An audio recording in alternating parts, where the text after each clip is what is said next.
অঙ্ক আমরা কিভাবে সলভ করব। এখানে অঙ্কে বলছে যে দুজনের আয়ের অনুপাত হচ্ছে কত না 7:5 এবং ব্যয়ের অনুপাত হচ্ছে 9:7। তারা যদি 1100 বা 1700 করে জমায়, আদৌ কি এই ধরনের ক্যালকুলেশন করা দরকার আছে? তার কারণ হচ্ছে প্রশ্নে যেটা বলছে যে দুজনের আয় কত।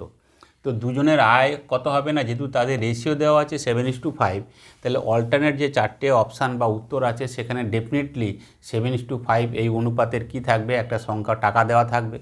তো সেটা যদি লক্ষ্য করি তাহলে সেক্ষেত্রে কী হবে, 5000 5000 এতে হবে না, 4500 3000 এটাও হবে না, 5.5 4.5 এটাও হবে না, 3.5 এবং 5, 7 5 35 এবং 5 5 25। তার মানে এক্ষেত্রে উত্তর কোথায় আছে, ডিতে আছে। সুতরাং এই ধরনের অঙ্ক আদৌ কিন্তু ক্যালকুলেশন করার দরকার নেই। আমরা দেখে নেব যে যেহেতু ইনকামের কথা বলেছে, তো ইনকাম যেহেতু 7:5, তাহলে আলটিমেটলি যে আনসার হবে সেটা কিন্তু 7:5 একটা অ্যান্সার দেওয়া থাকবে। সুতরাং এক্ষেত্রে ডি হচ্ছে সঠিক উত্তর। ভিডিওটি ভালো লাগলে লাইক ও সাবস্ক্রাইব করুন।